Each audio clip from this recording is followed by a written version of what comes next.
नमस्कार दोस्तों, हिंदी मंजूषा चैनल पर आपका स्वागत है। चलते हैं कहानी मन 4 की ओर। आज की कहानी जिसका शीर्षक है नीला स्वेटर। कहानी शुरू करती हूँ। शहर की सबसे ऊंची और आलीशान इमारत के 34वें फ्लोर पर स्थित एक भव्य कैबिन में बैठा निशांत फाइलों और लैपटॉप की स्क्रीन में उलझा हुआ था। उसे इस शहर में आए 7 साल हो चुके थे। इन 7 सालों में उसने जो मुकाम हासिल किया वे किसी भी आम इंसान के लिए बहुत बड़ा सपना हो सकता था, लेकिन इस कामयाबी की कीमत उसने अपनी जड़ों से कट कर चुकाई थी। अपनी माँ सुशीला देवी को उसने छोटे से शहर में अकेला छोड़ आया था। हर महीने एक मोटी रकम उनके खाते में पहुंच जाती थी। घर में नौकर चाकर लगा दिए थे। निशांत के पास एक चीज़ नहीं थी, वह था वक्त। अक्सर जब सुशीला देवी का फ़ोन आता तो निशांत रटा रटाया जवाब देता, माँ अभी मीटिंग में हूँ, बाद में बात करता हूँ। वह बाद कभी नहीं आता था। आज भी वह अपनी अहम विदेशी क्लाइंट के साथ मीटिंग की तैयारी कर रहा था। तभी रिसेप्शन से इंटरकॉम पर आवाज़ आई, सर आपसे कोई मिलने आया है। उनका कहना है वो आपके शहर से आई हैं, नाम कावेरी बता रही हैं। निशांत ने माथा सिकोड़ा। कावेरी? उसे याद आया कावेरी उसकी माँ की पड़ोस में रहने वाली एक लड़की थी, अक्सर उसकी देखभाल किया करती थी। निशांत ने झिझकते हुए उसे अंदर भेजने को कहा। कुछ ही पलों में कैबिन का दरवाज़ा खुला। कावेरी अंदर दाखिल हुई। उसके चेहरे पर अजीब सी वीरानी और आंखों में गहरी उदासी थी। उसके हाथों में पुराना सूती झोला था। निशांत ने कुर्सी से उठते हुए पूछा, कावेरी तुम अचानक यहाँ कैसे? माँ कैसी है? सब ठीक तो है ना? कावेरी कुछ पल खामोश रही। उसने आलीशान कैबिन को देखा, निशांत के महंगे सूट को देखा, फिर ठंडी कांपती हुई सांस ली। निशांत जी, मैंने तो आपको आज पहली बार इतने करीब से देखा है। कावेरी की आवाज़ में अजीब सा ठहराव था। सुशीला ताई हमेशा आपका जिक्र किया करती थी। उनके दिन की शुरुआत आपके नाम से होती थी और रात आपके इंतज़ार में कटती थी।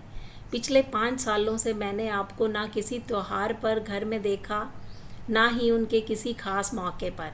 ना कभी आप उनके घुटनों के दर्द में शामिल हुए, ना ही कभी उनके द्वारा की गई किसी पूजा या खुशी में शरीक हुए। निशांत को कावेरी की बातें चुभने लगी। देखो कावेरी, मैं यहाँ बहुत व्यस्त रहता हूँ। मैंने माँ के लिए पैसों की, सुख सुविधाओं की कोई कमी नहीं रखी। तुम मुझे यहाँ ताने मारने आई हो?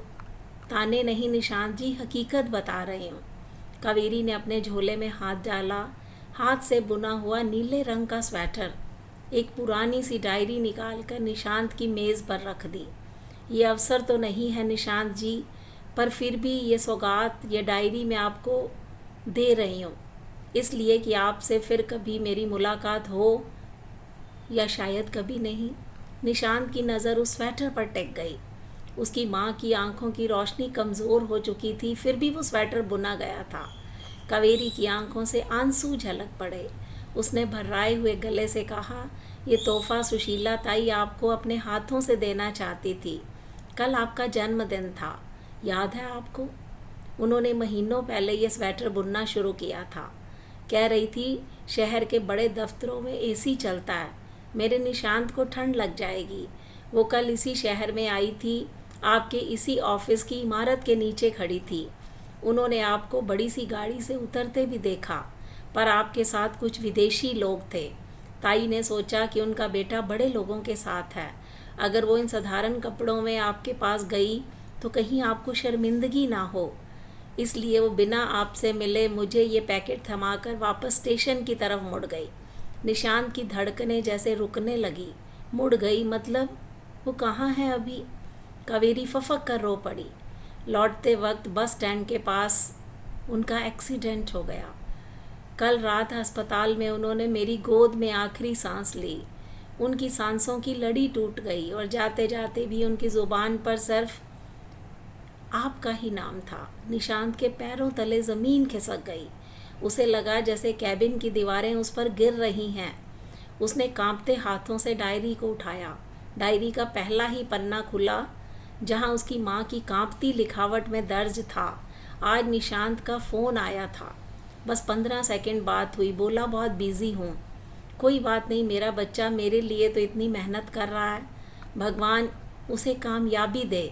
पन्ने पलटते गए, हर पन्ने पर सिर्फ एक माँ का इंतज़ार लिखा था। आखिरी पन्ने पर कल की ही तारीख थी, आज मेरे बेटे का जन्मदिन है। मैं उसे दूर से ही देखकर लौट आई। वो कोट पैंट में बहुत बड़ा अफसर लग रहा था। मुझे उस पर बहुत गर्व है। ये डायरी, ये स्वेटर कावेरी के हाथ भिजवा दूंगी। मेरा बेटा ऊंचाइयों को छुए, बस यही प्रार्थना है। काश एक बार उसे सीने से लगा पाती। निशांत धम से ज़मीन पर बैठ गया, फूट फूट कर रोने लगा।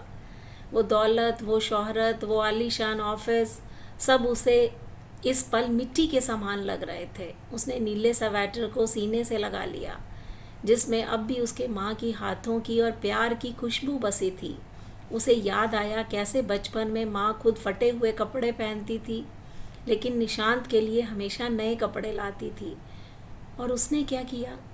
उसने अपनी माँ की ममता को चंद पैसों और बैंक बैलेंस से तोल दिया। उसने अपनी व्यस्तता का ऐसा महल खड़ा किया जिसकी नींव में उसकी माँ का अकेलापन घुट घुट कर मर गया। निशांत को आज एहसास हो रहा था कि पैसा सिर्फ ज़रूरतें पूरी कर सकता है, मौजूदगी नहीं। रिश्तों की अहमियत अब तक समझ नहीं आती जब तक हमेशा के लिए हमसे छिन नहीं जाते। निशांत रोता रहा, चीखता रहा। अब तक आलीशान कैबिन में उसके आंसुओं को पोंछने वाला, उसके सिर पर प्यार से हाथ फेरने वाला कोई नहीं था। कामयाबी की कीमत उसकी माँ की आखिरी सांसों ने चुकाई थी। क्या आपके जीवन में भी ऐसे कोई अपने हैं जो आपकी एक आवाज़, आपके थोड़े से वक्त के लिए तरस रहे हैं? याद रखिए, वक्त लौट कर नहीं आता। आज ही आप अपने को फ़ोन कीजिए, उनसे मिलने की चेष्टा कीजिए। अपनों की कदर उनके रहते कीजिए। जाने के बाद तो सिर्फ पछतावा ही हिस्से में आता है। अगर इस कहानी ने आपके दिल का स्पर्श किया हो तो ज़रूर लाइक कीजिए, कमेंट कीजिए, शेयर कीजिए। ये बहुत मार्मिक कहानी है। माँ और बेटे के अनुपम प्यार की दास्तान है, नीला स्वेटर। ये कहानी आपको कैसी लगी? इस पर अपनी प्रतिक्रिया दीजिए। हिंदी मंजूषा चैनल को लाइक कीजिए। मिलते हैं अगली वीडियो में। नमस्कार दोस्तों।